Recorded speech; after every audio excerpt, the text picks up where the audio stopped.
So in this KOHO Financial tutorial video, I am going to be showing you guys how to buy Bitcoin here in KOHO Financial. So once you open up the app, go to the bottom left and press on the Home tab here.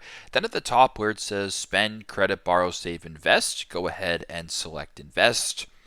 Once you're on this page, it's going to be the KOHO Crypto Financial page. So if you wanted to scroll down a little bit to where it says Explore Crypto, go ahead and select that.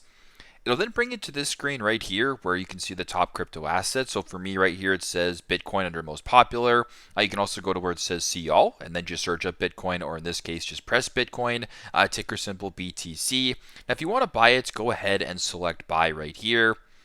You then, of course, have to sign up for a crypto account. So go ahead, do the next couple steps here, agree, read all the information, etc. Then once you guys have an approved crypto account, press continue, go ahead, and you can buy crypto through the KOHO Financial application. So pretty simple, pretty straightforward. That is how to buy crypto or how to buy Bitcoin here on the KOHO Financial application. Thanks again for watching, and I hope this video helps.